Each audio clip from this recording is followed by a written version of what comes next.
நல்ல தகப்பனே, எங்கள் சர்வ வல்லமை உள்ள ஆண்டவரே, இந்த அருமையான நேரத்திற்காக உமக்கு ஸ்தோத்திரம். உம்முடைய பாதத்திலே உட்கார்ந்து எடுபடாத நல்ல பங்கை பெற்றுக்கொள்ளவும் நீர் எங்களுக்கு தந்திருக்கிற சந்தர்ப்பத்துக்காக நன்றி ஆண்டவரே. எத்தனையோ பேருக்கு கிடைக்காத ஸ்லாக்கியத்தை நீர் எங்களுக்கு தந்திருக்கிறீர் ஆண்டவரே. நீர் எங்களோடு கூட பேசுவீராக, இடைபடுவீராக, உம்முடைய வார்த்தைகளை அனுப்புவீராக. எங்கள் ஆண்டவர் இயேசுவின் நாமத்தில் பிதாவே. அல்லேலூயா.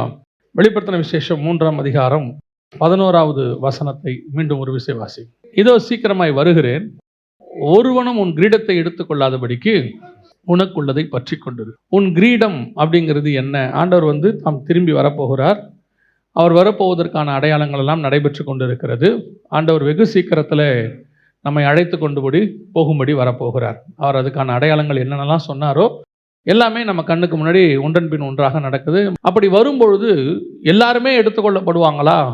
சர்ச்சுக்குள்ளே இருக்கிற எல்லாருமே பரலோகத்துக்கு போவாங்களா அப்படின்னா பைபிள் ஒரு இடத்துலும் அப்படி சொல்லவில்லை. பொதுவாக இன்றைக்கி நமக்கு என்ன ஒரு கருத்து இருக்குன்னா, சர்ச்சுக்குள்ளே வந்துட்டால் கண்டிப்பாக நம்ம என்ன செஞ்சுருவோம், பரலோகத்துக்கு போயிடுவோம் அப்படின்னு ஒரு கருத்து இருக்குது. இன்னும் கொஞ்சம் பேருக்கு இருக்குது, எங்கள் டினாமினேஷனில் இருந்தால் கண்டிப்பாக போயிடுவோம் அப்படின்னு சொல்ல ஒரு நம்பிக்கை இருக்குது. இன்னும் கொஞ்சம் பேருக்கு சில ஊழியங்களை நாம் தாங்கிட்டோம், மிஷினரிகளுக்கு கொடுத்துட்டோம்னா கண்டிப்பாக என்ன செஞ்சுருவோம், வருகையில் போயிடுவோம் அப்படின்றது. இந்த மாதிரி எந்த இடத்துலையுமே பைபிளில் என்ன செய்யலை, ஒரு அஷூரன்ஸ் கொடுக்கல. பைபிளில் கொடுக்குற அஷூரன்ஸே வேறு. ஆனால் இதெல்லாம் செய்யணும். கண்டிப்பாக நீங்கள் ஒரு ஐக்கியத்தில், ஒரு சபையில் நீங்கள் இணைந்திருக்க வேண்டும். ஏன்னா வசனம் சொல்லுது நீங்கள் அப்படி தான் இருக்கணும்னு சொல்லி. சபை கூடி வருவதை சிலர் விட்டு விடுகிறது போல் நீங்கள் விட்டு விடாதிருங்கள்னு இருக்குது. சபைக்கு போகணும், சத்தியத்தை கேட்கணும், அப்புறம் மிஷினரிகளை தாங்கணும், நீங்கள் ஊழியங்களுக்கு நீங்கள் செய்யணும், ஏழைகளுக்கு செய்யணும். இதெல்லாமே ஓகே தான். ஆனால் இதெல்லாமே செகண்டரி. நாம் ஃபஸ்ட்டு எப்படி இருக்கிறோன்றதான் முக்கியம். முதல்ல நித்திய ஜீவனை சுதந்திரிக்கணும். அதோடு கூட இது வரும்போது அவன் கிரிக்கத்தக்கதான பலன் அவரோடு கூட வருகிறது. ஸோ இப்போ இயேசு கிறிஸ்துவின் வருகையில் நாம் போகணும் அப்படின்னு சொன்னால் என்ன செய்யணும் அப்படின்னு சொன்னால், இயேசு நிறைய காரியங்களை சொல்கிறார். ஜெயம் கொள்ளுகிறவன் எவனோ அவனுக்கு தான் ஜீவ விருட்சத்தின் கனியை புசிக்க கொடுப்பேன், ஜெயம் கொள்ளுகிறவன் எவனோ அவனை ஆலயத்தின் தூணாக்குவேன். இது எல்லாமே சபைக்கு சொல்கிறது. சபையை பார்த்து சொல்கிறாரு, நீங்கள் சக்ஸஸ் பண்ணிங்கன்னா இதெல்லாம் உங்களுக்கு நான் செய்வேன். சபைக்குள்ளே வர்றது சக்ஸஸ் அல்ல, சபைக்கு வந்த பிறகு பண்ணுறது தான் சக்ஸஸ். இப்போ சபைக்குள்ளே கொண்டு வருவது கர்த்தருடைய வேலை. இங்கிருந்து பரலோகத்துக்கு போகிறது நம்மக்கிட்ட நிறைய ஆண்டவர் கிரியைகளை எதிர்பார்க்கிறார். அதில் ஒன்று ஆண்டவர் என்ன சொல்கிறாருன்னு கேட்டிங்கன்னா, நீங்கள் வாசித்த வசனம் வெளிப்படுத்தல் 3:11, நான் சீக்கிரமாய் வருகிறேன், ஒருவனும் உன் கிரீடத்தை எடுத்துக்கொள்ளாதபடி. கிரீடம் என்பது எதை குறிக்கிறது அப்படின்னு பார்த்தா, லேவியராகமத்தின் புஸ்தகத்தில் 21ஆம் அதிகாரம் 12வது வசனம் வாசிங்க. பரிசுத்த ஸ்தலத்திலிருந்து புறப்படாமலும் தன் தேவனுடைய பரிசுத்த ஸ்தலத்தை பரிசுத்த குலைச்சலாக்காமலும் இருப்பானாக. அவனுடைய தேவனின் அபிஷேக தைலம் என்னும் கிரீடம் அவன் மேல் இருக்கிறதே, நான் கர்த்தர். அப்போ கிரீடம் என்பது எதை குறிக்கிறது? அபிஷேக தைலத்தை குறிக்கிறது. இந்த தலைமையில் இருக்கிற கிரீடம் அபிஷேகம், ஒரு ராஜரீக அபிஷேகம். அதில் 3 முக்கியமான காரியங்களை பார்த்தோம். அதாவது ஆண்டவர் ராஜாவாக அபிஷேகம் பண்ணினார். அப்பொழுது அந்த அபிஷேகமானது அத்தோனியாவுக்கு பதிலாக சாலமோனுக்கு கொடுக்கப்பட்டது. அந்த கிரீடம் சாலமோனுக்கு கொடுக்கப்பட்ட உடனே என்ன நடந்துச்சுன்னு பார்த்தோம். வஸ்தியின் தலையில் இருக்கிற கிரீடம் எஸ்தரின் தலைக்கு போச்சு. அப்பொழுது எஸ்தருக்கு என்ன நடந்தது, வஸ்திக்கு என்ன நடந்தது அப்படின்னு பார்த்தோம். அடுத்தபடியாக சவுலுக்கு ஆண்டவர் அபிஷேகம் பண்ணியிருந்தார். அந்த அபிஷேகம் தாவீதுக்கு மாறி போனது. ஆண்டவர் 2 காரியங்களை வச்சிருக்கிறார். அந்த வசனம் என்ன சொல்லுது? பரிசுத்த ஸ்தலத்திலிருந்து புறப்படாமலும் தன் தேவனுடைய பரிசுத்த ஸ்தலத்தை பரிசுத்த குலைச்சலாக்காமலும் இருப்பானாக. அவனுடைய தேவனின் அபிஷேக தைலம் என்னும் கிரீடம் அவன் மேல் இருக்கிறதே. இது யாருக்கு சொல்லப்பட்டதுன்னு கேட்டீங்கன்னா, ஆசாரியனுக்கு சொல்லப்படுகிறது. அதாவது ஊழியம் பண்ணுறவங்களுக்காக சொல்லப்படுகிறது. அவங்க மேலே இருக்கிற அபிஷேகம் அவங்களுக்கு எப்படி இருக்குதா, ஒரு கிரீடத்தை போல இருக்கிறதாம். ஒரு ராஜாவுக்கு கிரீடம் எப்படி முக்கியமோ அவ்வளவு முக்கியம் ஒரு ஆசாரியனுக்கு அபிஷேகம் முக்கியம். சரி, இதையா நீங்கள் எங்களுக்கு சொல்கிறீங்க, நாங்களாம் விசுவாசி தானே அப்படின்னு சொன்னால், ஆண்டவர் உங்களை விசுவாசியாக அழைக்கவில்லை, உங்களை ஒரு அழைப்போடு தான் அழைத்திருக்கிறார். வாசிங்க வெளிப்படுத்தின விசேஷம் 1ஆம் அதிகாரம் 6வது வசனத்தை வாசிங்க. தம்மிடத்தில் அன்பு கூர்ந்து தமது இரத்தத்தினாலே நம்முடைய பாவங்களார நம்மை கழுவி தேவனுக்கு முன்பாக நம்ம நல்லா கவனிங்க, நம்மளை ராஜாக்களும் ஆசாரியருமாக்கின அவருக்கு. அப்போ நம்மளை ஆண்டவர் எப்படி உண்டாக்கி இருக்கிறாரா? ராஜாவும்.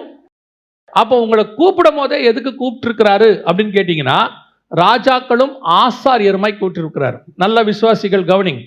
உங்களுக்கு உங்கள் லைஃப்பில் அழைப்பில் நீங்கள் ரட்சிக்கப்பட்டுட்டேன்னு சொல்கிறீங்க இல்லையா, ரட்சிக்கப்பட்ட அத்தனை பேருக்கும் 2 வேலை இருக்குது. ஒன்று ஆசாரியத்துவம், இன்னொன்று ராஜரீகம். கிங்டம் அந்த பிரீஸ்ட்ஹுட் அப்படின்னு சொல்லுவாங்க. இது 2மே நீங்கள் செய்யணும். 2ம் செஞ்சாதான் உங்களுடைய வாழ்க்கை, உங்களுடைய அழைப்பு ஃபுல்ஃபில்மெண்ட் ஆகும். உங்களுக்கு என்ன சொல்லிட்டாங்க அப்படின்னு கேட்டிங்கன்னு சொன்னால், ஊழியம் அழைப்பு இருந்தால் தான் செய்யணும், அழைப்பு இல்லாதவங்க ஊழியம் செய்யக்கூடாது அப்படின்னு சொல்லி உங்களை ஊழியமே செய்ய வேணாங்கிற மைண்ட் செட்டு கொண்டாந்துட்டாங்க. அது உங்களுக்கு வசதியாக போச்சு. எப்படி வசதியாக போச்சு? வேலைக்கு போகிறோம், சம்பாதிக்கிறோம், நல்லா சாப்பிட்றோம், தசம காணிக்கை கொடுத்துட்றோம், நம்ம வேலை முடிஞ்சிச்சு. அதுக்கப்புறம் என்ன? நாம் வேலைக்கு போகணும், உண்மையாக இருக்கணும், வேலைக்கு உண்மையாக இருக்கணும், அப்படி நம்ம இருக்கோம். இது ராஜரீகத்துக்கான அடையாளம். உங்கள் வேலைக்கு நீங்கள் உண்மையாக இருக்கிறீங்க. உங்களுடைய இன்னொரு பார்ட், உங்கள் அழைப்பில் உங்களை கர்த்தர் கூப்பிட்டதில் இன்னொரு பார்ட் இருக்குது. அது என்ன பார்ட்டுனா ஆசாரியத்துவம். அப்போ உங்களுக்கு இந்த ஊழியம் செய்யறதுக்கு, ஆசாரியத்துவம் ஊழியம் செய்யறதுக்கு அழைப்பு தேவையில்லை என்பது ரெண்டாவது. ஊழியம் என்பது உங்கள் மேல் விழுந்த கடமை, டியூட்டி. அத்தனை பேரும் மினிஸ்ட்ரி பண்ணணும். அந்த மினிஸ்ட்ரியை நீங்கள் பண்ணும்போது எந்த ஊழியத்துக்கென்று கர்த்தர் உங்களை வேறு பிரிக்கிறாரோ அதுதான் ஆரோனை போல அழைக்கப்படுதல். 5 வகையான ஊழியத்தில் ஏதோ ஒன்றுக்கு கர்த்தர் உங்களை தனியாக கூப்பிடுவார்.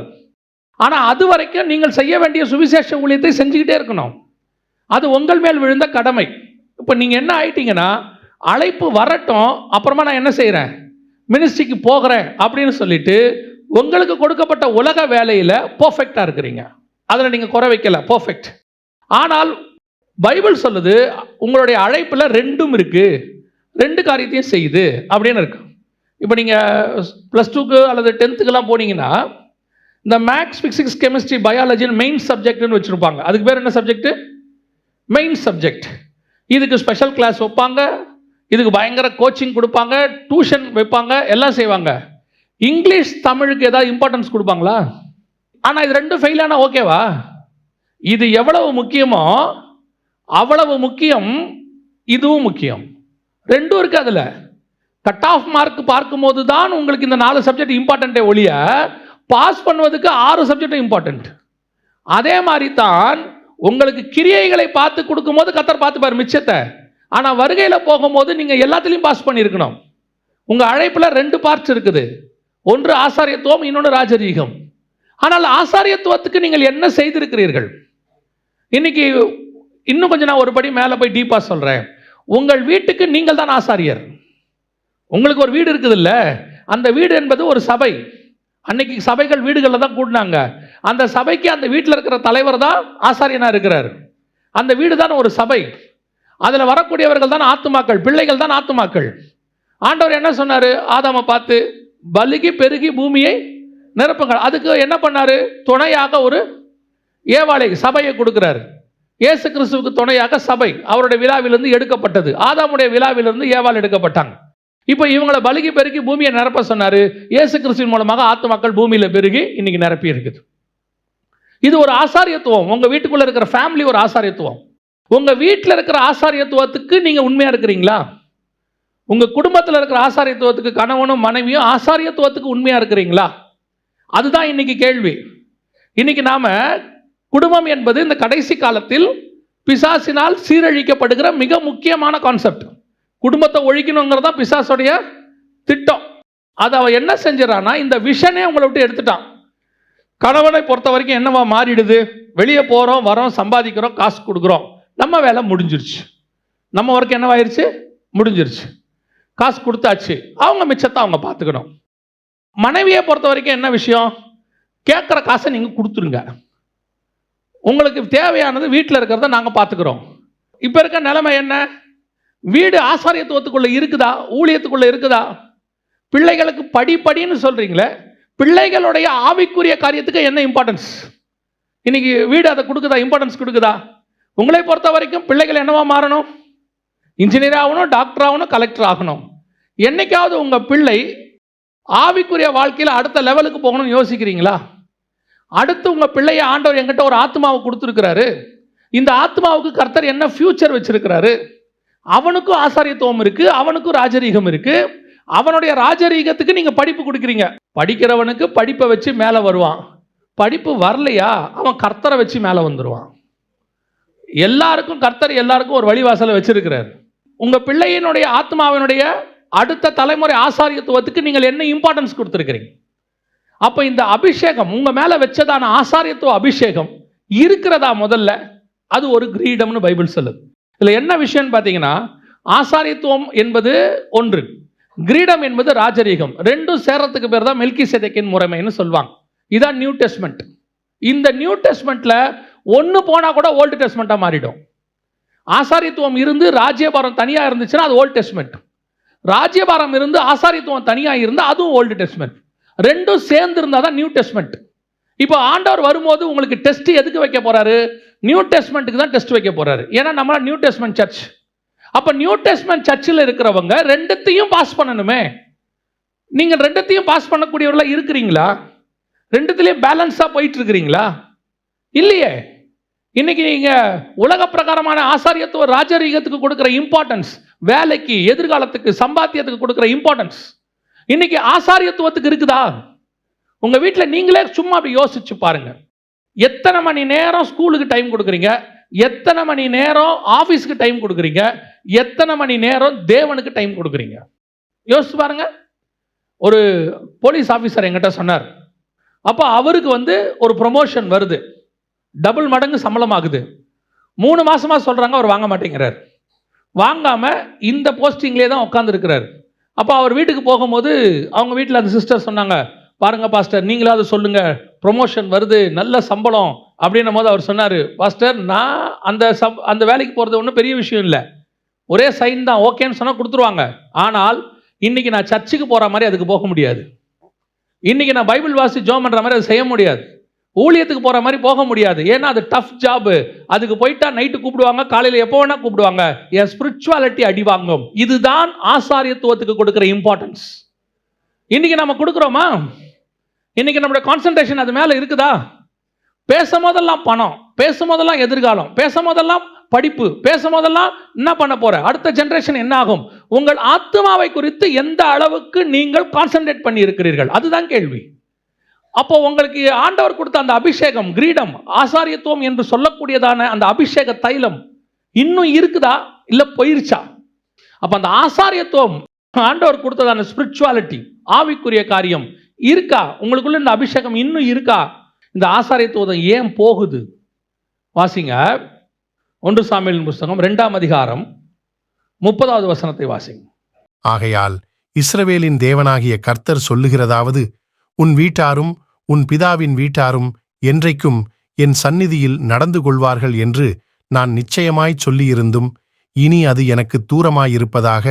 என்னை கனம் பண்ணுகிறவர்களை நான் கனம் பண்ணுவேன், என்னை அசட்டை பண்ணுகிறவர்கள் கனவீனப்படுவார்கள் என்று கர்த்தர் சொல்லுகிறார். நல்லா கவனிங்க. இது ஆண்டவர் ஏலியை பார்த்து சொல்ற ஒரு வார்த்தை. ஏலி யாரு? பிரதான ஆசாரியன்.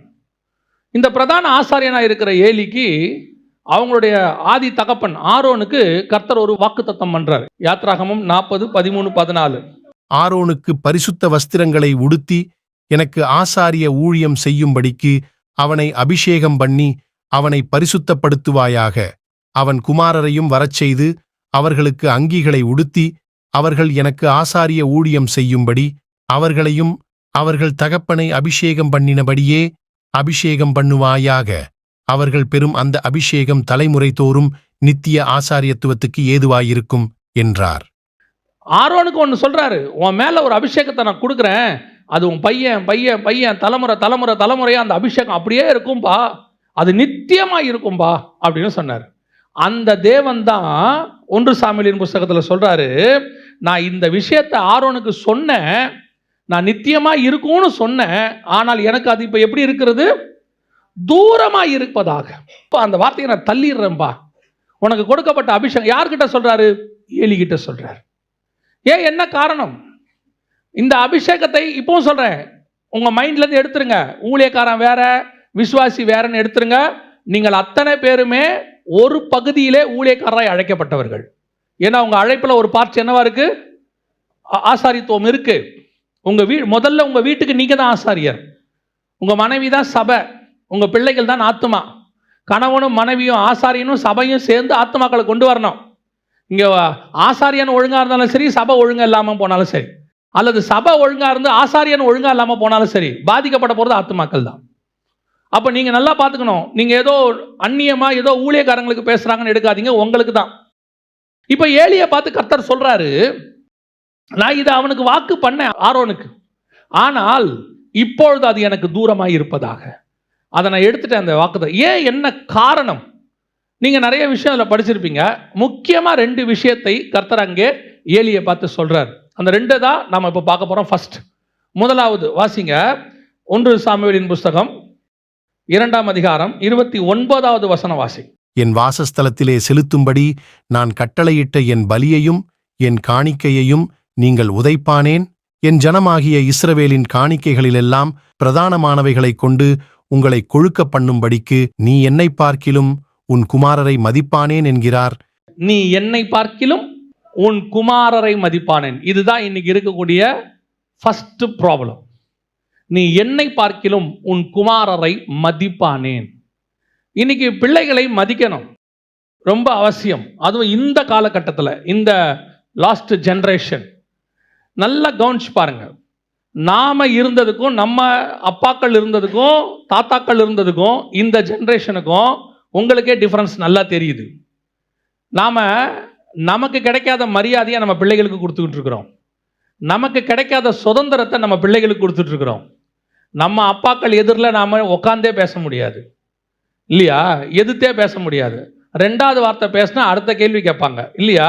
ஆனால் இன்னைக்கு என்ன நடக்குது? இன்னையோட நிலைமை என்ன? இன்னைக்கு ஜெனரேஷன் எங்க போகுது?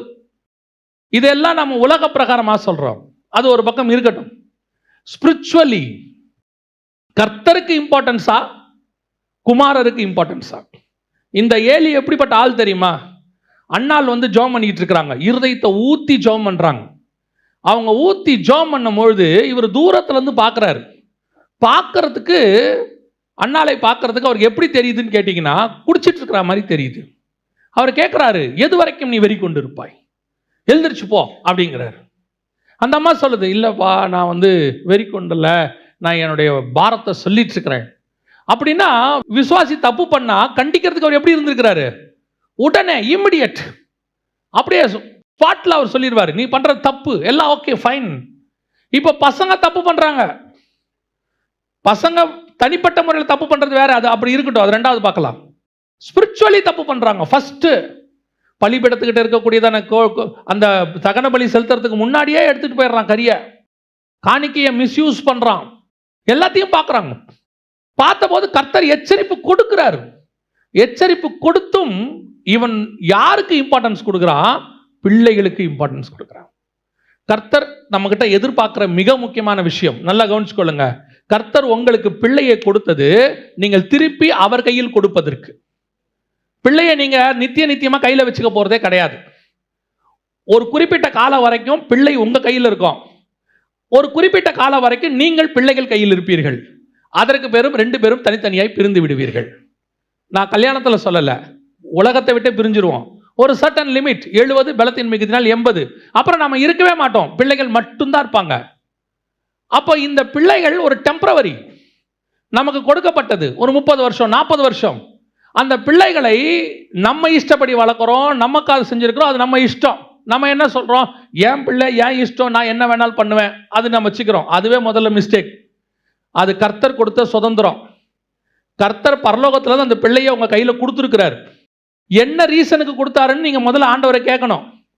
கேட்டுட்டு அதன் அடிப்படையில் பிள்ளையை வளர்க்கணும். பெற்றோர் என்னதுக்காக இருக்கிறாங்க? அவங்களுடைய இஷ்டப்படி, அவங்க சித்தத்தின்படி அவனை வளர்த்து அவங்க இஷ்டப்படி செய்யறதுக்கு இல்ல. கர்த்தர் எனக்கு பிள்ளையை கொடுத்திருக்கிறார், அந்த பிள்ளையை வளர்த்து கொடுன்னு பார்வோனுடைய குமாரத்தை கொடுத்திருக்கிறா. அதை வளர்த்து யார்கிட்ட கொடுக்குறா? அதை பெற்றெடுத்த தாய்கிட்ட கொடுக்குறா. அந்த தேவன் அப்படிதான் உங்ககிட்ட கொடுத்துருக்காரு. நீங்க தான் பெற்றெடுத்தீங்க, ஆனா தேவன் உங்களுக்கு கொடுத்தது காரணம் என்ன தெரியுமா? அவருக்கு வளர்த்து கொடுக்கும்படிக்கு. இப்ப நாம அந்த சித்தத்தையே செய்யறது இல்ல. கர்த்தருக்கு இம்பார்ட்டன்ஸ் இல்ல, பசங்களுக்கு இம்பார்ட்டன்ஸ். இன்னைக்கு இன்னும் கொஞ்சம் பேர் இருக்காங்க, பிள்ளைகளை எப்படி பார்க்கறாங்க தெரியுமா? விக்கிரகம் மாதிரி பார்க்கறாங்க. இப்பவும் சொல்றேன், பிள்ளைகள் கர்த்தர் உங்களுக்கு கொடுத்த சுதந்திரம். அதை கர்த்தருக்கு ஏற்றபடி வளருங்கள். கர்த்தர்கிட்ட கேளுங்க. கர்த்தர் கொடுக்கும்போதே கேளுங்க. இது எதுக்கு கொடுத்தீங்க ஆண்டவரே? இந்த பிள்ளையை ஏன் கொடுத்துருக்கிறீங்க? இது எதுக்காக பரலோகம் எனக்கு கொடுத்துருக்குது? பாருங்க, பைபிளில் ஒரு பிள்ளையை கூட ஆண்டவர் சும்மா கொடுக்கல. ஒவ்வொரு பிள்ளைக்கு பின்னாடியே கர்த்தருக்கு என்ன இருந்துச்சு? திட்டம் இருந்துச்சு. உங்களுக்கு கொடுத்த பிள்ளைக்கு பின்னாடியும் திட்டம் இருக்கு. அதை ஆண்டவர்கிட்ட கேட்கணும். நம்ம கேட்கறது இல்லை. பேர் வைக்கும் போதாவது அதை கேட்டுட்டீங்கன்னா நல்லா இருந்திருக்கும். நான் பைபிள்ல இருந்து கற்றுக்கிட்டதை உங்களுக்கு சொல்கிறேன். அவனுக்கு கர்த்தர் வைக்கிற பேர்லையே அவனுடைய லைஃப் ஆண்டவர் சொல்லி வச்சிருப்பார். அதுலேயே நீங்கள் கண்டுபிடிச்சிக்கலாம் அவனை என்னத்துக்காக ஆண்டவர் வச்சிருக்கிறாருன்னு சொல்லி. நம்ம பேரையே மாற்றிடுவோம். நம்ம பல நேரங்களிலே தேவ சித்தம் என்ன என்பதை கேட்கறது கிடையாது. எனக்கு இஷ்டம், ஏன் வாழ்க்கை, ஏன் பையன், ஏன் பொண்ணு. ஆண்டவர் சொல்றாரு, நீ என்னை விட அவர்களை அதிகமாய் நேசிக்கிறாய். ஃபர்ஸ்ட் ப்ரிஃபரன்ஸ் நீ எனக்கு தான் கொடுக்கணும். எங்கிட்ட கேள், ஏன்னா பிள்ளையை கொடுத்தது நான். என்ன கேளு, அவங்கள என்ன வளர்க்கணும் நான் சொல்கிறேன். நான் என்னுடைய அனுபவத்தில் சொல்கிறேன். சில பெற்றோருக்கு பிள்ளைகள் இந்த ஸ்கூலில் படித்தா தான் கரெக்டாக இருக்கும் அப்படின்னு சொல்லி கடனை உடனே வாங்கி அந்த பிள்ளை படிக்கிறதுக்குள்ளே இவர் கடன்காரனாக மாறிடுறார். ஃபீஸ் கட்ட முடியாமல் தடுமாறி. நான் ஆரம்பத்தில் ஊழியத்துக்கு வந்த புதுசில் எனக்கு அவ்வளவா செலவு பண்ணுறதுக்கு எனக்கு வழி கிடையாது. அப்போ ஆண்டவர்கிட்ட நான் கேட்டேன், ஆண்டவரே இந்த பிள்ளையை படிக்க வைக்கணும், எங்கே படிக்க வைக்கணும், என்ன படிக்க. எனக்கும் நிறைய ஆசை இருந்துச்சு. இப்பவும் சொல்கிறேன், ஆஸ் அ ஃபாதராக எனக்கு நிறைய ஆசை இருந்துச்சு. என்னுடைய மகளை இப்போ படிக்க வைக்கணும், என் மகனை இப்படி. கர்த்தர் என் மகளுக்கு ஒரு சீட் கொடுத்தாரு. அதை நான் ஃபீஸ் கட்டக்கூடிய அஃபோர்டபுள் ப்ரைஸில் இருக்கக்கூடிய ஒரு காலேஜ். அதை நான் தேடலை, தானாக வந்துச்சு. நான் தேடின காலேஜ் வேறு. 3 வருஷம் பேச்சுலர்ஸ் முடிச்சு, மாஸ்டர்ஸ் முடிச்சு, அதை ஃபீஸ் கட்டுறதுக்கு ஆண்டவர் கடன் இல்லாமல் கட்டுறதுக்கு கர்த்தர் கிருபை தந்தார், எல்லாத்தையும் முடிக்கிறதுக்கு. இப்படி ஒவ்வொரு விஷயத்திலையும் பரலோகம் உங்களோடு கூட உடன் வரும், உங்களுக்கு போதிக்கும், உங்களை நடத்தும். நீங்கள் அந்த அப்படியே ஆண்டவர்கிட்ட படிக்க வைக்கிறதுலேருந்து ஒவ்வொரு காரியத்தையும் கேட்டு பாருங்க. உங்கள் பிள்ளைகளை பரலோகம் டேக் கேர் பண்ணி நடத்தும். உங்களுக்கு அது பேர்டனாகவே இருக்காது. பிள்ளைகள் ஆசீர்வாதம் தானே, பிள்ளைகள் கர்த்தர் கொடுக்குற ஆசீர்வாதம் தானே. அப்போ அதோட வேதனை வரக்கூடாது இல்லை? அப்படி தானே பைபிள் சொல்லுது. கர்த்தர் ஆசீர்வாதத்தோட என்ன பண்ண மாட்டார்? வேதனையை கூட்ட மாட்டார். ஏன் பிள்ளை வளர்க்குறதுக்கு உங்களுக்கு இவ்வளோ வேதனையாக இருக்குது? படித்து முடிக்கிறதுக்குள்ள போதும் போதும் ஆகுதுங்கிறாங்க. ஏன் உங்களுக்கு போதும் போதும் ஆகுது? உங்கள் நோக்கம் என்ன? உங்களுடைய காரியம் என்ன? நீங்கள் உங்கள் இஷ்டப்படி நடத்திட்டீங்க எல்லாத்தையும். அதனுடைய விளைவு என்ன? ஃபீஸ் கட்ட முடியல, படிக்க வைக்க முடியல, எப்படி இதுக்கப்புறம் என்ன செய்யறதுன்னு முடியல. அவன் போகிறான், அவன் போய் பாதியிலே நிறுத்திட்டு வந்துடுறான் படிக்கிறத. இது நிலைமையில் பிள்ளைகளுக்கு தேவ சித்தத்தை தாண்டி போய் எங்கெங்கேயோ போய் இன்னைக்கு பிள்ளைங்கள்லாம் கொலாப்ஸ். பெற்றோர் இப்போ புலம்புறாங்க, என்ன செய்யலாம், ஏது பண்ணலாம்? நன்றாய் கவனித்துக் கொள்ளுங்கள். உங்கள் பிள்ளைகளை கையில் வாங்குற அன்னையிலிருந்து ஆண்டவர்கிட்ட கேட்டுக்கிட்டே இருக்கணும், இவங்களை என்ன பண்ணணும், நான் என்ன செய்யணும், எனக்கு எதுக்கு கொடுத்தீங்க. அவங்களுக்கு வைக்கிற பேர்லேருந்து கர்த்தரை கேட்கணும், என்ன பண்ணணும்னு சொல்லுங்கன்னு. இன்னைக்கு நமக்கு நிறைய ஆசை இருக்குது, அதில் எந்த மாற்று கருத்தும் இல்லை. நம்ம ஆசையெல்லாம் போடுறதுக்கு பிள்ளைகள் கிடையாது. நமக்கு ஆசை, என் பிள்ளையை அப்படி கொண்டாடணும், இப்படி கொறணும். அதனுடைய விளைவு என்ன? தேவ சித்தத்தை தாண்டி போயாச்சு, தேவ சித்தத்தை விட்டு அகைன்ஸ்டா போயாச்சு. இப்போ நாளைக்கு பிள்ளை தேவனுக்கு அகைன்ஸ்டா நிற்கிது. இப்போ பாருங்க, ஆண்டவர் கொண்டு போய் ஒரு காலேஜில் உங்கள் பிள்ளையை படிக்க சொல்றாரு. அந்த காலேஜுக்கு நீங்கள் போனீங்கன்னா அதை சுற்றி இருக்கிற ஆட்களையும் கர்த்தர் உங்கள் பிள்ளைக்கு ஏற்ற மாதிரி செட் பண்ணி வச்சிருப்பாரு. கர்த்தர் சொல்லுகிற இடத்தில் பிள்ளை இருந்தால் எங்கேயுமே கெட்டு போகாது. அது தானியேல் பாபிலோனில் இருக்கிறதுக்கு சமம். கர்த்தர் பத்திரமாய் பாதுகாக்க வல்லமை உள்ளவராக இருக்கிறார். கர்த்தர் உங்களுக்கு பிள்ளைய பேர்டனாக கொடுக்கல, பிளஸ்ஸிங்காக கொடுத்துருக்கிறார். ஆனால் நீங்கள் நேசிக்க வேண்டியது முதல்ல காடை, முதல்ல ஆண்டவருக்கு இம்பார்ட்டன்ஸ். பிள்ளையை விக்கிரகமாக மாற்றாதீங்க. இன்னைக்கு என்ன சொல்றாங்க? பிள்ளைகள் எல்லாரை விட மேலே, தேவனை விட மேலே. எப்படி தெரியுமா? சர்ச்சுக்கு பிள்ளை வரதில்லை, சர்ச்சுக்கு பிள்ளை வரதில்லை. எங்கன்னு கேட்டு பாருங்க. இன்னைக்கு எக்ஸாமுக்கு ஸ்பெஷல் கிளாஸ் வச்சிருக்காங்க. உங்க பிள்ளைகளை கர்த்தருக்கு முன்பாக first preference to the God. இது கடைசியில் என்ன ஆக்கிருச்சு தெரியுமா? ஏலியினுடைய ஆசாரியத்துவத்தையே தூக்கிருச்சு. ஆண்டவர் சொல்லிட்டார், நீ எப்போ என்னோட உன் பிள்ளையை அதிகமாக நேசிச்சியோ. ஆபிரகாமுக்கு என்ன டெஸ்ட் வச்சார் தெரியுமா? நம்ம எல்லாருக்கும் தெரியும். ஆனால் அந்த டெஸ்ட் வைக்கும் போது அவர் சொல்கிற வார்த்தை தான் ரொம்ப இம்பார்ட்டன்ட். 22ஆம் அதிகாரம் ஆதியாகமத்தில் 1 சொல்வார். அந்த டெஸ்ட் வைக்கும் போது ஒன்று சொல்வார்.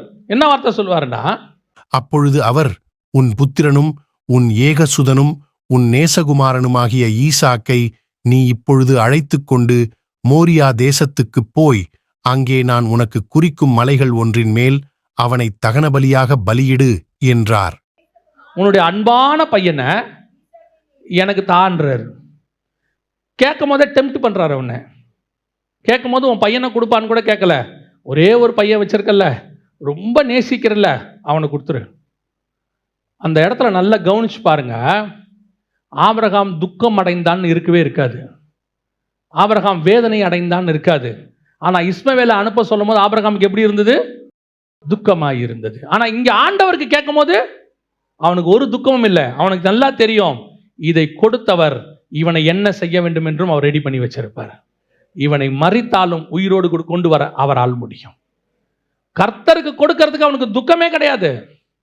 கர்த்தருக்கு கொடுக்கறதுக்கு அவனுக்கு வேதனை கிடையாது. இன்னைக்கு கர்த்தருக்கு கொடுக்கறதுக்கு உங்களுக்கு பையனை கொடுக்க உங்களுக்கு சந்தோஷமா, பொண்ணை கொடுக்க சந்தோஷமா? ஊழியத்துக்கு போலாம்ப்பா, முதல்ல படிச்சுட்டு தான் ஊழியத்துக்கு வரணுங்கிறது நல்லது, வேணான்னு சொல்லல. ஆனா நீங்க படிப்பா அவனுக்கு என்னப்பா கொடுக்குறீங்கன்னா சேஃப்டியா கொடுக்குறீங்க. நாளைக்கு ஒருவேளை ஊழியத்தில் ஒண்ணும் இல்லாம போயிட்டா வேலையாவது இருக்கும். கர்த்தர் கேட்கும் போது பையனை ஊழியத்துக்கு கொடுக்குற இன்ட்ரெஸ்ட் இருக்குதா? என்னைக்காவது ஒரு சிலர் தவிர என்னைக்காவது உங்க பிள்ளைய ஊழியத்துக்கு ஒப்பு கொடுத்துருக்கிறீங்களா? ஆனா நான் உங்களுக்கு ஒன்று சொல்லுகிறேன். செல்வ சீமானாய் இருந்த ஆபிரகாம் தம்முடைய பிள்ளையை எந்த துக்கத்தோடும் தேவனுக்கு தரவில்லை. அவன் சந்தோஷமாய் கொண்டு போய் கொடுத்தான். எப்தாவுடைய பொண்ணு பலி சொன்ன உடனே அவ சொல்றா, நான் முதல்ல கொஞ்சம் என்ன பண்ணிக்கிறேன், கன்னிகளுக்கான காரியங்கள்லாம் செஞ்சு முடிச்சுட்டு அப்புறமா சாக வரேன்னு சொல்றா. ஆனா ஆபிரகாம் பாருங்க, பிள்ளையை கேட்ட உடனே இன்னும் ஒரு வாரம் என் பிள்ளையோட இருந்துக்கிற ஆண்டவரே, ஒரு 3 நாள் இருந்துக்கிற ஆண்டவரேன்னு கேட்கல. மறுநாள் எப்போ எழுந்தானா? அதிகாலை வெயிட் பண்ணிட்டே இருக்கான். எப்ப கர்த்தருக்கு கொடுக்கலாம். நாளைக்கு கேட்டார் ஆண்டவர், டிலே பண்ணவே வேண்டாம், நாளைக்கு காலையில் as soon as possible எழுந்திருச்சான். ஏர்லி மார்னிங் எழுந்திருச்ச உடனே கர்த்தருக்கு கொண்டு போயிட்டான். இதுதான் கர்த்தருக்கு பிள்ளையை கொடுத்தல். நல்லா தெரிஞ்சுக்கொள்ளுங்க. இன்ஜினியரா இருக்கிறவனோ டாக்டரா இருக்கிறவங்களோ பரலோகத்துக்கு போவாங்கிறது கன்ஃபார்ம் இல்லை. ஆனால் பிள்ளையை ஊழியத்துக்கு ஒப்பு கொடுத்தீங்கன்னா உங்க பிள்ளையை ஹெவன்லி கவர்மெண்ட்டுக்கு ஒப்பு கொடுத்துருக்கிறீங்க. நீங்க ஹெவன்லி கவர்மெண்ட்டுக்கு ஒர்க் பண்ண ஒப்பு கொடுத்துருக்கிறீங்க. இன்னைக்கு பிள்ளைகளை எப்படி நேசிக்கிறோம்? கர்த்தரை விட அதிகமா நேசிக்க தொடங்கிட்டோம். கர்த்தருக்கே கொடுக்க மாட்டோம். நாம தேவனுக்கு கொடுப்பதுக்கு ரெடியா இருக்கணும். எந்த நேரத்திலும் சரி, ஃபர்ஸ்ட் ப்ரிஃபரன்ஸ் காட், ரெண்டாவது தான் பிள்ளை. இந்த ஆர்டரை மாற்றக்கூடாது. சில நேரத்தில் பிள்ளைகள் உங்களை புரிஞ்சுக்க மாட்டாங்க. நீங்கள் காடுக்கு கொடுக்குற இம்பார்ட்டன்ஸ் அவங்களுக்கு கொஞ்சம் கோபம் வரும். அவங்களே சொல்லுவாங்க, எங்கள் அப்பா அம்மாவுக்கு எங்கள் மேலே பாசமே இல்லை, ஆண்டவர் ஊழியன் ஓடுறாங்க, கர்த்தருக்கு தான் இம்பார்ட்டன்ஸ் கொடுக்குறாங்க, எங்களுக்கு கொடுக்கறதில்லன்னு சொல்லுவாங்க. அதை பற்றி கவலையே படாதீங்க. ஒரு நாள் உங்கள் நீதி அவர்களுக்கு முன்பாக தெரியும். ஒரு நாள் அவங்க சொல்லுவாங்க, எங்கள் அப்பா அம்மா நீதிமானாக இருந்தார்கள், அவர்கள் எங்களை கர்த்தருக்குள் வளர்த்தார்கள். ஒரு ஊழியக்காரர் அவருடைய சாட்சி புக்கில் எழுதியிருக்கிறாரு, காலையில் பைபிள் வாசிக்காட்டி அவங்க வீட்டில் டிஃபனே தரமாட்டாங்களாம். சாப்பாடு பிரேக்ஃபாஸ்ட் கிடையாது, காலைல பைபிள் வாசிச்சாதான் பிரேக்ஃபாஸ்ட். அப்போ ஒரு நாள் சொன்னாராம், நான் இன்னைக்கு பைபிள் வாசிக்க மாட்டேன் அப்படின்னு. அவங்க சொன்னாங்களா, உனக்கு பிரேக்ஃபாஸ்ட் கிடையாது. உடனே அவர் சொன்னாராம், பார்ப்போம். மத்தியானம் வரைக்கும் வாசிக்கலையாம், மத்தியானம் சாப்பாடும் கிடையாது. சாயங்காலம் வரைக்கும் பைபிள் வாசிக்கலையாம். அவங்க அம்மா சொன்னாங்களா, நைட்டும் சாப்பாடு கிடையாது. அப்புறம் கேட்டாராம், உங்களுக்கு என்னை விட பைபிள் தான் முக்கியமா? அவங்க சொன்னாங்களா, நீ பைபிள் வாசிச்சா தருவேன், இல்லைன்னா தரமாட்டேன். அன்னைக்கு அவர் கோபத்தோட போய் பைபிள் வாசிச்சுட்டு, இப்படி ஒரு தாய் தகப்பனை எனக்கு கொடுத்தீங்களே ஆண்டவரே, ஈவிரக்கமே இல்லையே இவங்களுக்கு அப்படின்னு சொல்லிட்டு பைபிள் வாசிச்சுட்டு சாப்பிட்டாராம். ஆனால் ஒரு நாள் வந்தது, அவருடைய சாட்சி புக்கில் எழுதுறாரு, அன்றைக்கு என் தாய் தகப்பன் கர்த்தருக்குள் என்னை பைபிள் வாசிக்கிறதிலும் ஜெபத்திலும் நடத்தினது இன்று என்னை கொண்டு வந்து ஊழியக்காரனாய் நிறுத்தி இருக்கிறது. சில நேரத்தில் ஸ்பிரிச்சுவலி நாம் எடுக்கிற முடிவு நம்ம பிள்ளைகளுக்கு தப்பாக தோன்றும். ஐயோ, அப்பா எந்த பேரண்ட்ஸ் டீச்சர்ஸ் மீட்டிங்கும் வரவே மாட்டாரு, ஊழியன்னு ஓடுறாரு, எங்களுக்கு எது ஒன்றும் நிற்க மாட்டேங்கிறார், எல்லாமே எங்கள் அம்மா தான் வராங்க, அப்பா வர்றதில்லை. சில நேரத்தில் நமக்கு தோணும், ஐயோ பிள்ளைகள் நம்மளை வெறுத்துருவாங்களோன்னு. ஆண்டவர் சொல்வார், நீ போ, உன் நீதி ஒரு நாள் விளங்கும். அதை தெரியப்படுத்துகிற காலம் ஒன்று வரும். பல நேரங்களில் நாம் தேவனுக்கு முன்பாக செய்கிறது பிள்ளைகளுக்கு முன்பாக தெரியாது, ஆனால் செய்ய வேண்டியது தேவனுக்கு. அதை பிள்ளைகளுக்கு தெரியப்படுத்த கர்த்தர் வல்லமை உள்ளவராய் இருக்கிறார். அல்லேலூயா. ரெண்டாவது, ஏலிகிட்ட இருக்கக்கூடிய இன்னொரு பிரச்சனை என்ன? வாசிங்க, 1 சாமுவேலின் புஸ்தகம் 3ஆம் அதிகாரம் 13வது வசனம். அவன் குமாரர் தங்கள் மேல் சாபத்தை வரப்பண்ணினதை அவன் அறிந்திருந்தும் அவர்களை அடக்காமல் போன பாவத்தின் நிமித்தம். ஆசாரித்துவத்தை மொத்தமா தூக்குனதுக்கு ரெண்டாவது ரீசன் என்ன தெரியுமா? அவன் தப்பு செய்யறான்னு தெரியுது, காடுக்கு விரோதமா போறான்னு தெரியுது, அவன் பலிபீடத்துக்கிட்ட தப்பு செய்யறான்னு தெரியுது, கர்த்தருக்கு விரோதமான காரியங்களில் அவன் நடக்கிறான்னு தெரியுது. ஆனால் அவர்களை அவன் அடக்கவில்லை. ஆனா அண்ணால பேசும்போது நல்லா பேசினான், பிரதான ஆசாரியனா இருக்கும்போது நல்லா பேசுறான். ஆனா இங்க பிள்ளைகள் தேவனுக்கு விரோதமாய் போகும் பொழுது அவர்களுக்கு என்ன இல்லை? அடக்காமல் போனது நிமித்தம். இந்த ஜென்ரேஷன் எப்படின்னு கேட்டீங்கன்னா, அவன் ஃப்ரெண்ட்லியா இருக்க விரும்புறான். ஏன்னா அவன் பார்க்குறான், இந்த ஜென்ரேஷன்ல எல்லாரையும் பார்க்குறான், ஃப்ரெண்ட்லியா இருக்க விரும்புறான். அப்பா கிட்ட நல்லா ஜாலியா பேச விரும்புறான், அம்மா கிட்ட ஜாலியா பேச விரும்புறான். அப்பா எப்படிப்பட்டவரா இருக்கிறாரு? சில அப்பாக்கள் எப்படி இருக்கிறாங்கன்னா, அவங்க அப்பா கிட்ட எப்படி இருந்தாரோ அப்படித்தான் பையன் நம்மகிட்ட இருக்கணும்னு நினைக்கிறாங்க. அப்போ இந்த ஜென்ரேஷன் கிட்ட நீங்க பழகும் போது பெற்றோரை கொஞ்சம் என்ன செய்யுங்க, கொஞ்சம் ஃப்ரெண்ட்லியா இருங்க. இது நீங்க கொஞ்சம் அட்ஜஸ்ட் பண்ணணும் பெற்றோர். ஆனா அதே நேரத்தில் ஸ்பிரிச்சுவலி ராங்கா போகும்போது கண்டிக்க வேண்டியது உங்களுடைய வேலை. You must spiritually. இன்னைக்கு என்ன நடக்குது? பைபிள் வாசிக்க மாட்டேறான், ஜெபம் பண்ண மாட்டேங்கிறான், சர்ச்சுக்கு வர மாட்டேங்கிறான். அதெல்லாம் யார் மம்மி வருவா, போர் அடிக்குது அப்படிங்கிறான். நீ வந்து தான் ஆகணும்னு சொல்லணும். Spiritually you must.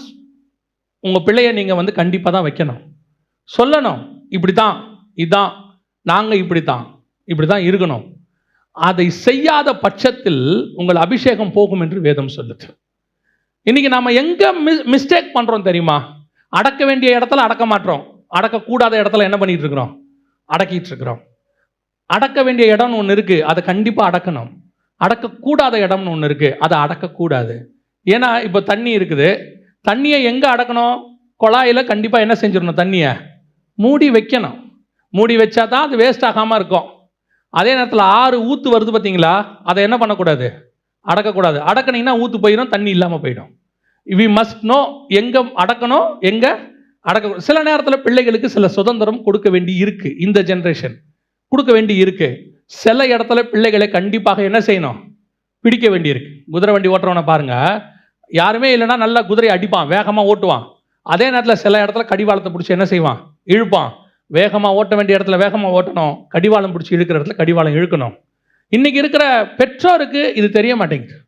ஏன்னா நம்ம 2000க்கு முன்னாடி பார்த்த பெற்றோர் வேற, இப்போ பார்க்குற பிள்ளைகள் வேற. இது ரெண்டும் குவைட் ஆப்போசிட் ஜென்ரேஷன். இப்போ நீங்கள் தான் இதை என்ன செய்ய வேண்டி இருக்கிறது? மிகச் சரியாக ஹேண்டில் பண்ண வேண்டியிருக்கு.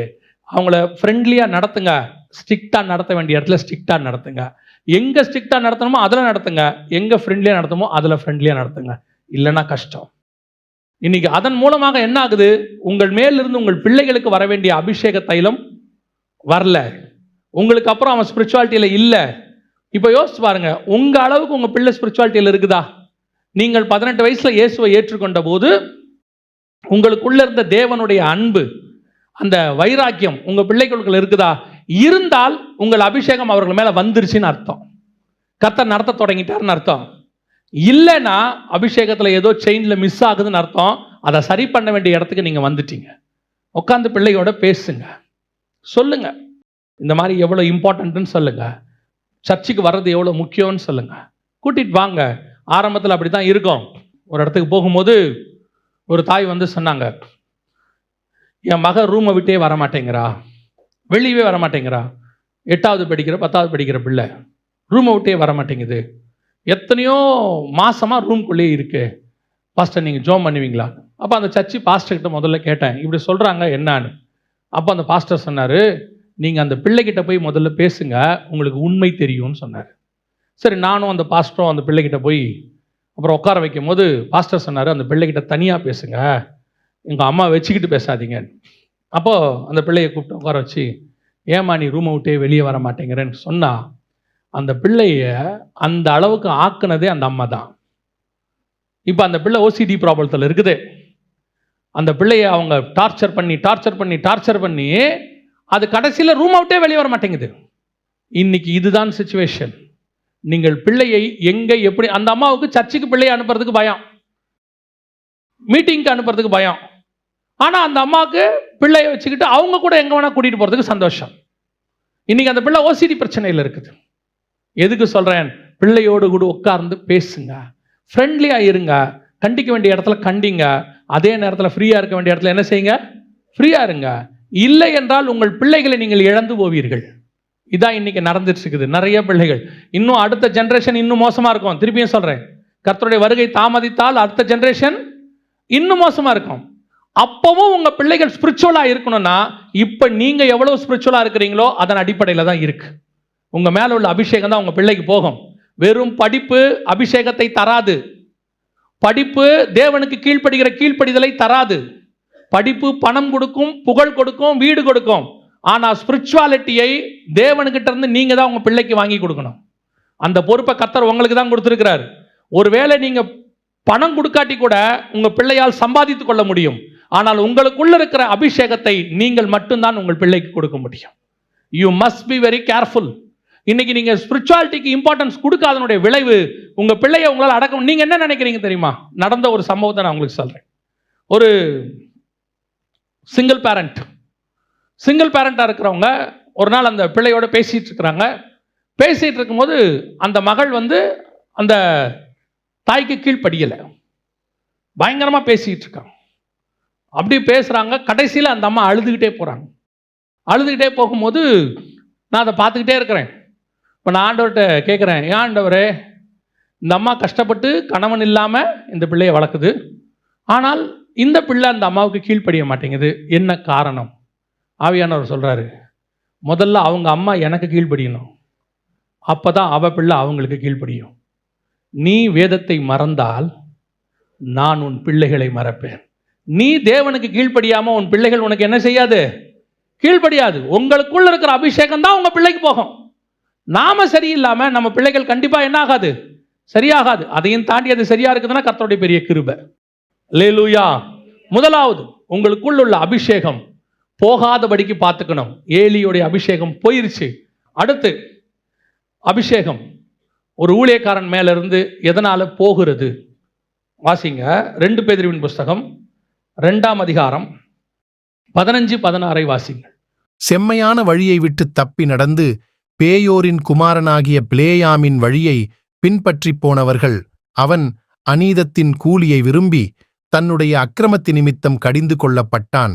பேசாத மிருகம் மனுஷர் பேச்சை பேசி தீர்க்கதரிசியினுடைய மதிகேட்டை தடுத்தது. அப்போ பிலேயாம் 2வது ஊழியக்காரன். பிலேயாமை பற்றி பைபிளில் வாசிச்சு பாருங்க. அவனை மாதிரி ஒரு தீர்க்கதரிசி கிடையவே கிடையாது. எப்பேற்பட்ட தீர்க்கதரிசி தெரியுமா?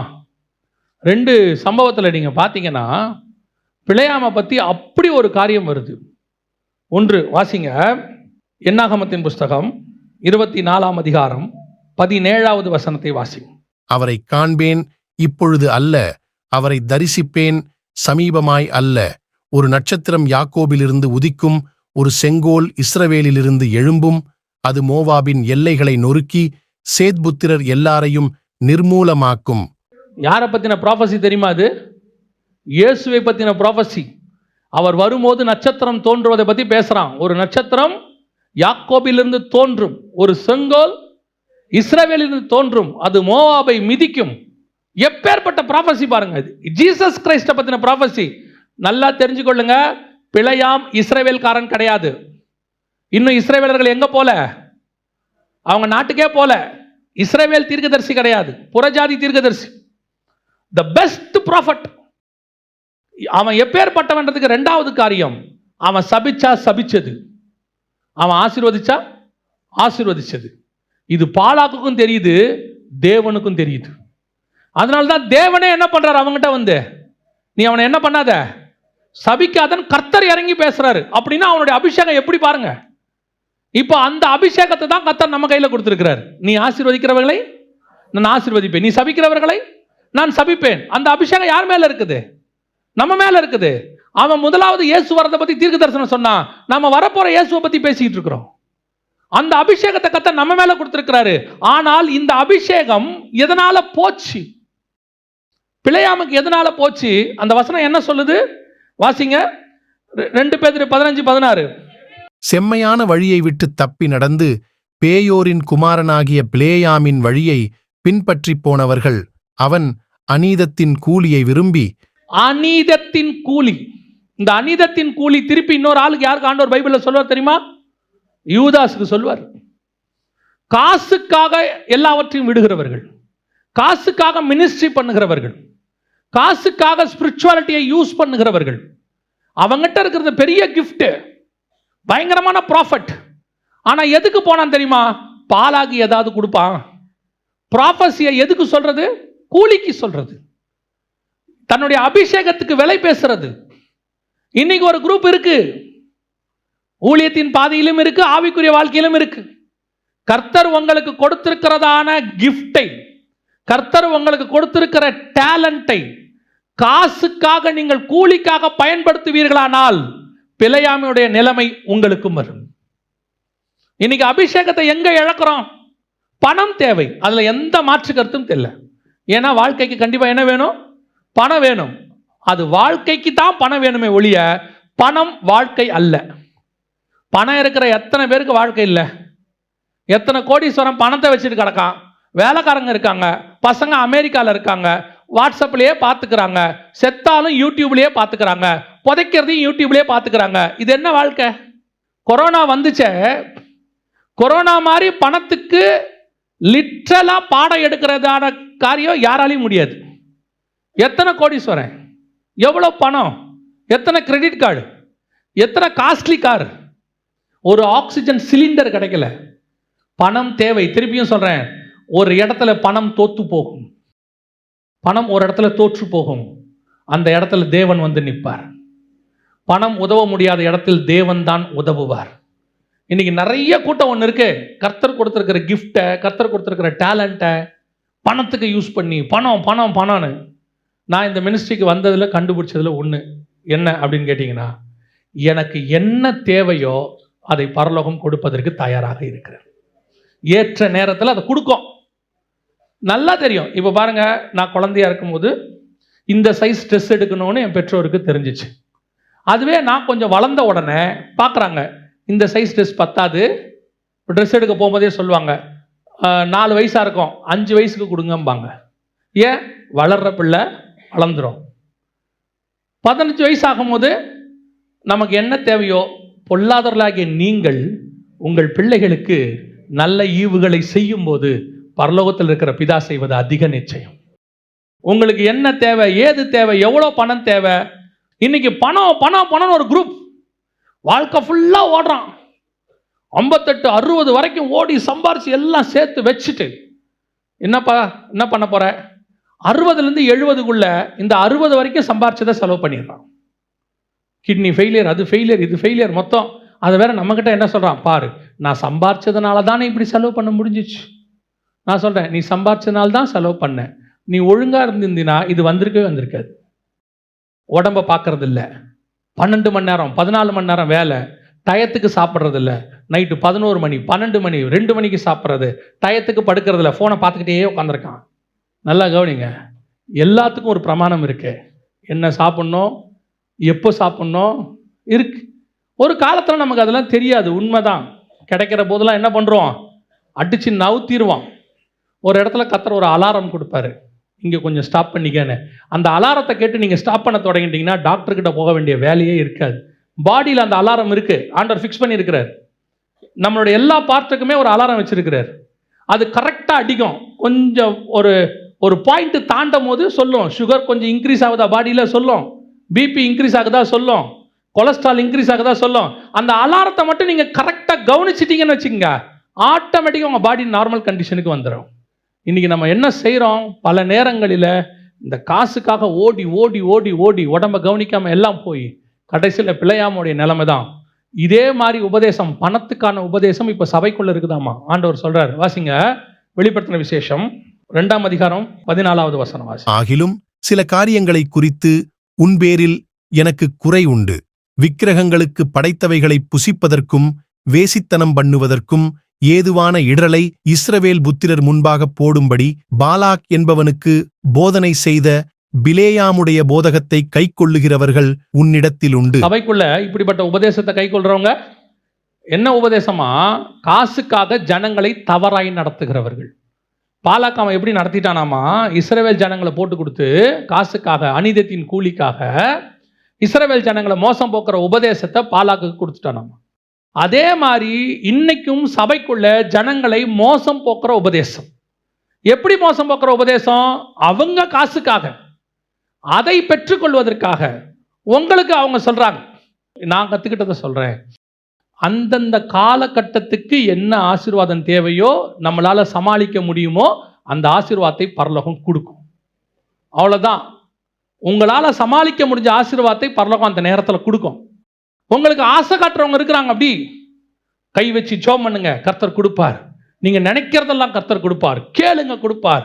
ஆசையை தூண்டுறது தங்களுடைய சுய இச்சைக்காக, கூலிக்காக. நீங்களும் எப்படி இருக்கீங்க தெரியுமா? இந்த கேட்குற விஷயத்தை கேட்டு, ஓ பரவாயில்லையே, ஆண்டவர் அதை கொடுப்பார், இதை கொடுப்பார். திரும்பியும் சொல்றேன், ஆண்டவருக்கு உங்களுக்கு என்ன கொடுக்கணும்னு அவருக்கு தெரியும். ரெண்டாவது, உங்களுக்கு என்ன தேவைன்னு உங்களுக்கு தெரியாது. அதான் பிரச்சனை. வசனம் சொல்லுது, நமக்கு என்ன தேவை என்பதை நாம் அறியாதிருக்கிறபடினாலே. நம்மளை பொறுத்த வரைக்கும் அந்த நிமிஷத்துக்கு என்ன தேவையோ அதை கேட்போம் ஆண்டவர்கிட்ட. அந்த நிமிஷத்துக்கு, அப்போ அந்த இடத்துல ஆண்டவர் அப்படி கொடுக்க மாட்டார். ஆண்டவர் கொடுக்கறது அந்த நிமிஷத்துக்கு மட்டுமல்ல, ஃபியூச்சருக்கும் உங்களுக்கு தேவையானதை சேர்த்து கர்த்தர் கொடுப்பார். ஆண்டவர் கொடுக்குற ஒவ்வொன்றத்துக்கு பின்னாடியும் நம்மளுடைய இன்ஃப்ராஸ்ட்ரக்சரை பார்ப்பார். கர்த்தருக்கு என்ன தெரியுமா அவசியம்? நம்மை ஆசீர்வதிக்கிறதை விட நாம் தான் அவருக்கு ரொம்ப அவசியம். நம்முடைய ஆசீர்வாதம் நம்மை கீழே தள்ளுமானால் அந்த ஆசீர்வாதத்தை கர்த்தர் தரமாட்டார். பரலோகம் நம்மளை நம்பணும். முதல்ல இதை கொடுப்பேன், ஆனால் இவன் விழமாட்டான், இவனுக்கு இது பெருசாக தெரியாது, நான் தான் பெருசாக தெரிவேன். ஆண்டவர் ஒரு நாள் தருவார், ஆசீர்வதிப்பார். ஆனால் அதற்காக ஜனங்களை மோசம் போக்க கூடாது. இந்த அபிஷேகம் உங்களை விட்டு போகாதபடி பாதுகாத்து கொள்ள வேண்டியது உங்களுடைய அவசியம். நாம் ஜெபம் பண்ண போகிறோம் தேவ சமூகத்தில். எழுந்திருப்போமா நம்ம எல்லாரும்? கர்த்தர் உங்களுக்கு கொடுத்திருக்கிற அபிஷேகம் விசேஷித்தது. அதை இழந்து போகாதபடிக்கு பாதுகாத்து கொள்ள வேண்டியது நம்முடைய பொறுப்பு. அதைத்தான் ஆண்டவர் சொல்றார் சபையை பார்த்து, இதோ நான் சீக்கிரமாய் வருகிறேன், உனக்குள்ள கிரீடத்தை நீ பற்றி கொண்டு.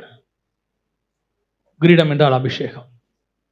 இந்த அபிஷேகத்தை கர்த்தர் கொடுத்திருக்கிறார். அதை யாருக்காகவும் இழக்கக்கூடாது. ஏலி தன் குமாரருக்காக இழந்து போனான். தன் குமாரரை அடக்காமல் போனான். பிலேயாம் காசுக்காக அந்த அபிஷேகத்தை இழந்து போனான். கேயாசி காசுக்காக அந்த அபிஷேகத்தை இழந்து போனான். யூதாஸ் 30 வெள்ளி காசுக்காக அந்த மகா பெரிய மேன்மையான அப்போஸ்தலர் பட்டத்தை இழந்து போனான். எத்தனையோ பேர் கர்த்தர் தனக்கு கொடுத்த அந்த அழைப்பை, மேன்மையை எதுக்காகவோ இழக்கிறாங்க. உங்களை பத்திரமா பார்த்துக்கோங்க. உங்க மேல உள்ள அபிஷேகம் விசேஷமானது, அது ரொம்ப மேன்மையானது. வேலைக்காக, எத்தனையோ காரியத்துக்காக உங்க மேல இருக்கிற அபிஷேகத்தை இழந்துடாதீங்க. ஆண்டவர் சில நேரத்தில் உன்னை ஊழியத்துக்கு அழைக்கும் போது, வாலிப பிராயத்தில் நீ உலகத்தில் இருக்கக்கூடிய இந்த உறவுகளுக்காக, இந்த வாலிப பிராயத்தில் தோன்றக்கூடியதான சில காரியங்களுக்காக நீ உன்னை இழந்துட்டீனா, கர்த்தர் மேல உன் மேல வச்சிருக்கிற அபிஷேகத்தை நீ இழந்து போவேன். அந்த அழைப்பு மகாமேன்மையானது, மகாமேன்மையானது. எத்தனையோ பேருடைய வாழ்க்கை சின்ன சின்ன விஷயத்துல காணாம போச்சு. இந்த பிசாசு துரத்தி வரும், அந்த காரியங்களை காட்டும், நன்மை தீமை அறியத்தக்க கனியை கொண்டு வரும். உதறி தள்ளிவிட்டு ஓட வேண்டியது உன்னுடைய பொறுப்பு. உனக்கு கர்த்தர் கொடுத்திருக்கிற அபிஷேகம் விசேஷமானது. அதுவும் புதிய ஏற்பாட்டில் ராஜாக்களும் ஆசாரியருமாய் கர்த்தர் கொடுத்திருக்கிறார். For each and everybody. முதலாவது உங்கள் வீட்டுக்கு நீங்கள் ஆசாரியர். முதலாவது உங்க வீட்டுக்கு நீங்க சபை. உங்க பிள்ளைகள் தான் உங்களுடைய ஆத்துமாக்கள். அதை பத்திரமா பாதுகாக்க வேண்டியது உங்க பொறுப்பு. படிப்பு ரெண்டாவது தான், வேலை ரெண்டாவது, சம்பாத்தியம் ரெண்டாவது, ஆஸ்தி சேர்க்கறது ரெண்டாவது, எதிர்காலத்துக்கு சேர்க்கறது ரெண்டாவது. கர்த்தர் உனக்கு கொடுத்திருக்கிற அழைப்பு தான் முதலாவது. அது ஆபிரகாமுக்கு நல்லா தெரிஞ்சிச்சு. அதனால தான் ஆரம்பத்தில் அப்பாவை விட்டுட்டு வான்னு சொல்லும் போது வந்தவன் கடைசியா மகனை கொடுப்பியான்னு கேட்ட போதும் எந்த தயக்கம் இல்லாம தைரியமா சொன்னான், நான் தரேன் ஆண்டவரே. இதுதான் கர்த்தர் உங்க மேல வச்சிருக்கிற அபிஷேகத்தினுடைய வல்லமை. நாம் ஜெபிக்க போகிறோம் இப்பொழுது. ஒருவேளை கர்த்தர் கொடுத்த அபிஷேகம் ஏதோ சில காரணங்களுக்காக கொஞ்ச நாள் ஊழியமே பண்ணாம ஊழியத்தை மறந்து ஆண்டவர் சிலருக்கு அழைப்பை கொடுத்தாரு. அதை அசட்டை பண்ணிட்டு நல்ல வேலை, நல்ல சம்பாத்தியம், கொஞ்சம் பேர் மனைவி பிள்ளைகளை காப்பாற்றணும், குடும்பத்தை காப்பாற்றணும்னு அந்த அழைப்பை அசட்டை பண்ணிட்டு, கொஞ்சம் பேர் வாலிப பிராயத்தில் சந்தோஷமா இருக்கணும்னு சொல்லி அந்த அழைப்பை அசட்டை பண்ணிட்டு நீங்க வந்து இங்க நிக்கலாம். ஆண்டவர் சொல்றார், அழைத்த அழைப்பும் கிருபா வரங்களும் மாறாதவைகள். உன் மேல வச்ச அழைப்பை நான் இன்னும் உறுதிப்படுத்துறேன். நீ எனக்காக அதை விட்டு விட்டு வா, அதை உதறி தள்ளிட்டு வா. நான் என்னை பத்தியே சொல்லுவேன். ஆண்டவர் எனக்கு இந்த ஊழியத்தை கொடுத்த போது எல்லாவற்றையும் இழப்பதற்கு தயார்னு ஒரு முடிவெடுத்துட்டு தான் இதுக்குள்ளேயே நுழைச்சேன். எது போனாலும் எனக்கு கவலையே கிடையாது. ஏன்னா எங்களுக்கு கிடைக்காத ஊழியம் எனக்கு கிடைச்சிருக்குது, என் குடும்பத்தாருக்கு கிடைக்காத ஊழியம் எனக்கு கிடைச்சிருக்குது. அதை முடிவு பரியந்தம் செய்து முடிக்க வேண்டியது என்னுடைய பொறுப்புன்னு ஒரு தீர்மானம் பண்ணேன். அப்படி ஒரு தீர்மானம் பண்ணுங்க. அதுதான் பவுலுடைய தீர்மானம். அதை பார்த்து தான் நான் சொல்றேன். அதான் பவுலுடைய தீர்மானம். பசியோ பஞ்சமோ பட்டயமோ நிர்வாணமோ நாசமோசமோ கிறிஸ்துவின் அன்பை விட்டு என்னை பிரிப்பவன் யார்? இந்த அழைப்புக்காக எல்லாத்தையும் உதறி விட்டுட்டு ஓட ரெடியா இருங்க. What ever it is. ஒப்பு கொடுப்போமா தேவ சமூகத்தில்? ஒருவேளை ஆண்டவர் உங்களுக்கு சொல்லி நீங்க இழந்திருந்தீங்கன்னா, அசட்டை பண்ணியிருந்தீங்கன்னா, தள்ளி இருந்தீங்கன்னா, இன்னைக்கு கர்த்தர் அதை புதுப்பிக்க விரும்புகிறார். நீங்க இழந்து போனவைகளை மீண்டும் தர விரும்புகிறார். நீ இழந்து போனதை திருப்பிக் கொள்வாய் என்று தாவீதுக்கு சொன்ன ஆண்டவர் உங்களுக்கும் அந்த வாக்குத்தத்தத்தை நினைவு கூறுகிறார். ஒருவேளை கர்த்தருக்கு சித்தமானால் வருகிற வருஷம் நீ இழந்து போனவைகளை திருப்பிக் கொள்ளுகிற வருஷமாக இருக்கும். இதுவரைக்கும் நீ இழந்தவைகளை எல்லாம் திருப்பிக் கொள்ளுகிற வருஷமாக இருக்கும். ரெண்டத்தனையை கர்த்தர் தருகிற வருஷமாக இருக்கும். ஆனா கர்த்தர் உங்ககிட்ட சில சாக்ரிஃபைஸ் கேட்கிறார், சில காரியங்களை விட விரும்புகிறார். அதை வச்சுக்கிட்டே நீ இதை செய்ய முடியாது. நீ ரெண்டு நினைவுகளால் குந்தி குந்தி நடக்க முடியாது. கர்த்தர் தெய்வமானால் கர்த்தர் இடத்துல வாங்கள், பாகால் தெய்வமானால் பாகால் இடத்துல போங்கள். இது கர்த்தர் கொடுக்கிற லாஸ்ட் சான்ஸ் உனக்கு. நீ மட்டும் அதை விட்டுட்டு இது தேவையில்லை ஆண்டவரே எனக்கு நீங்க போதுன்னு ஒரு தீர்மானம் எடு. கர்த்தர் உன்னை உயர்த்தி பிடிக்க வல்லமை உள்ளவராய் இருக்கிறார். ஒப்பு கொடுப்போமா? அப்படி ஒப்பு கொடுக்க விரும்புறவங்க, கர்த்தர் உங்களோட பேசினார்னா மட்டும் உங்க கரங்களை தேவனுக்கு நேராக உயர்த்தி ஆண்டவர்கிட்ட சொல்லுங்க, ஆண்டவரே எனக்கு நீர் கொடுத்ததை நான் புதுப்பித்துக் கொள்ள விரும்புகிறேன். என்னை நான் உமக்கோடு ஒரு விசை இன்னுமே நான் புதுப்பித்துக் கொள்ள வருகிறேன். ஒப்பு கொடுப்போமா தேவ சமூகத்தில்? ஆண்டவரே, எங்க வாழ்க்கையில கர்த்தர் எங்கள் மேல் வைத்த அபிஷேகம் எவ்வளவு விலையேற பெற்றதாப்பா ஆண்டவரே, அது எவ்வளவு விலையேற பெற்றது ஆண்டவரே. ஹல்லேலூயா. புறஜாதிகளாய் இருந்த எங்களை ஆண்டவரே, ஏதோ மற்ற காரியங்களுக்கு பின்பாக ஓடிக்கொண்டிருந்த எங்களை எல்லாம் தேவனாகிய கர்த்தர் அழைத்து ஆண்டவரே எங்களை அப்பா ரட்சித்து உம்முடைய சொந்த இரத்தத்தினால் எங்கள் பாவங்கள எங்களை கழுவி எங்க மேல நீர் ஊற்றின ஆண்டவரே விலையேற பெற்ற முடிய ஆண்டவரே அந்த அபிஷேகத்துக்காக நாங்கள் நன்றி செலுத்துவோம். எத்தனை பேர் கர்த்தர் உங்கள் மேல் கொடுத்திருக்கிற அபிஷேகத்துக்காக கர்த்தருக்கு நன்றி சொல்ல விரும்புகிறீங்க? கரங்களை வைத்து நல்ல சௌத்திரத்தோடு கூட நன்றி அப்பா, என்னை அபிஷேகித்ததுக்காக நன்றி ஆண்டவரே. என் மேல் கர்த்தர் வைத்திருக்கிற விசேஷ அபிஷேகத்துக்காக நன்றி, அழைப்புக்காக நன்றி, எனக்கு கொடுத்திருக்கிற ஊழிய அழைப்புக்காக நன்றி, எனக்கு கொடுக்கப்பட்டிருக்கிற உடைய கிருபைகளுக்காக நன்றி, எனக்கு கொடுக்கப்பட்டிருக்கிற உடைய தாளந்துகளுக்காக நன்றி, எனக்கு கொடுக்கப்பட்டிருக்கிற அபிஷேகத்துக்காக நன்றி ஆண்டவரே, எனக்கு கொடுக்கப்பட்டிருக்கிற பரலோக அதிகாரங்களுக்காக நன்றி செலுத்துகிறோம் ஆண்டவரே. அதை ஒரு நாளும் ஒருபோதும் நாங்கள் எந்த காரியத்துக்காகவும் எதற்காகவும் ஆண்டவரே நாங்கள் இழக்காதவர்களாக ஆண்டவரே நாங்கள் நிற்க எங்களுக்கு கர்த்தர் பலன் தருவீராக. ஒருபோதும் நாங்கள் இழக்காதவர்களாக ஆண்டவரே இன்னும் பெருகுகிறவர்களாக இருக்க எங்களுக்கு கர்த்தர் கிருபை தருவீராக. கொஞ்சத்தில் உண்மை உள்ளவனுக்கு கர்த்தர் அநேகத்தை கொடுக்கிறார் என்று வாசிக்கிறபடி தேவரீர் நாங்கள் இவைகளில் பெருகணும் ஆண்டவரே. ஒரு நாளும் நாங்கள் இழந்து போகக்கூடாது ராஜா. கர்த்தர் எங்களுக்கு கிருபை தருவீராக.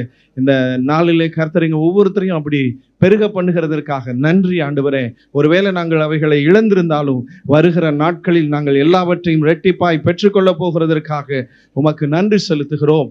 எங்கள் ஒவ்வொருத்தரையும் கர்த்தர் ஆசீர்வதிக்கிறதற்காக நன்றி செலுத்துகிறோம். எங்கள் ஆண்டவராகிய இயேசுவின் நாமத்தில் பிதாவே.